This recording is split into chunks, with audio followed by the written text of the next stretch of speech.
दोस्तों हमने और आपने कहीं ना कहीं ये तो पढ़ा होगा कि चाइना में पहले एक बच्चा पैदा करने की इजाज़त थी, पर धीरे धीरे इसको छूट दी गई और इसमें दो बच्चा पैदा करने की इजाज़त दी गई। पर हाल ही में दोस्तों चाइना ने अपनी नीति में बदलाव किया और तीन बच्चे पैदा करने की इजाज़त दी है। पर क्यों? ऐसा क्या देखा चाइना को अपने जनगणना में कि उसने अपनी पॉलिसी चेंज करी?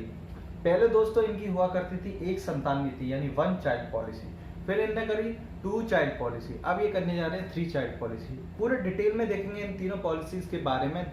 नमस्कार दोस्तों, अगर आप पहली बार ट्रेंडिंग फैक्ट्स के इस चैनल पे आ रहे हैं तो सब्सक्राइब जरूर करें और बेल आइकन जरूर दबाएं। तो चलिए दोस्तों शुरू करते हैं। दोस्तों इनकी वन चाइल्ड पॉलिसी यानी एक संतान नीति, ये देखिए दोस्तों एक तरह की परिवार नियोजन फैमिली प्लानिंग नीति है जो कि 1970 के दशक में जो एक तरह का विस्फोट हुआ था इनकी जनसंख्या में, इनकी जनसंख्या एकदम से बढ़ी थी तो उसको काबू करने के लिए लागू की गई। दोस्तों इसके तहत ये रहता था कि जो शहर में दंपति रह रहा है, कपल रह रहा है, वो तो केवल एक बच्चा पैदा कर पाएगा और जो गांव में रह रहा है उसे दो बच्चा करने की छूट थी। हालांकि दोस्तों कुछ अल्पसंख्यक समुदायों को इससे छूट थी, वो दो बच्चे तक कर सकते थे। और दोस्तों ये दुनिया की कठोरतम परिवार नियोजन पॉलिसी मानी जाती थी। ऐसा क्यों? देखिए दोस्तों परिवार नियोजन पॉलिसीज में एक देश अपने दंपतियों को और कपल्स को सलाह देता है, उन्हें रास्ते बताता है परिवार नियोजन करने के, पर इनने क्या किया था, लिमिट लगा दी। आप इससे ज्यादा कर नहीं सकते, करेंगे तो आप पर चालान कटेगा, फाइन कटेगा, आपकी तनख्वाह में, वेतन में कटौती की जाएगी, यहाँ तक कि आपको जेल तक का जाने का प्रावधान था, इसमें जेल भी भेज दिया जाता था।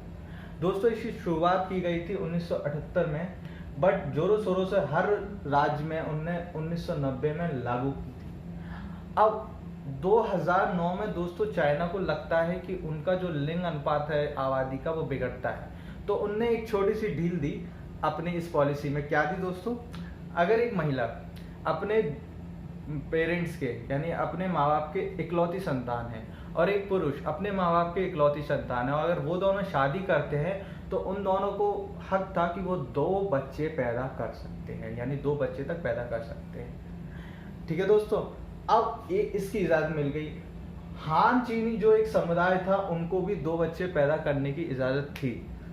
ठीक है, और अगर कब वो पहली औलाद अगर उनकी लड़की होती है हान चीनियों की तो उन्हें दूसरा बच्चा पैदा करने की इजाजत थी।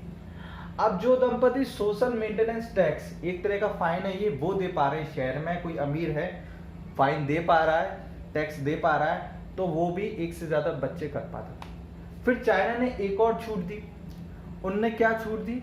उनने ये छूट दी कि अगर एक महिला, एक दंपति में से कोई भी एक जना या तो महिला या तो पुरुष अपने माँ बाप के इकलौता है, तब भी वो दोनों दो बच्चे कर सकते हैं। ठीक है दोस्तों, देखिए इसका कारण ये नहीं था कि चाइना बहुत उदारवादी बन गया, अपनी जनता के बारे में सोचने लगा।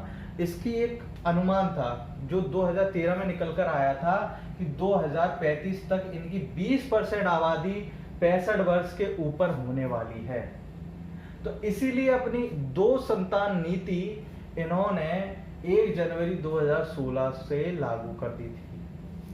ठीक है दोस्तों, अब दो संतान नीति, कहते हैं ये दो संतान नीति इतनी प्रभावी नहीं हुई। चाइना को लग रहा था कि प्रभाव पड़ेगा पर इतनी प्रभावी नहीं हुई थी, जन्म दर में इतना फर्क नहीं पड़ा।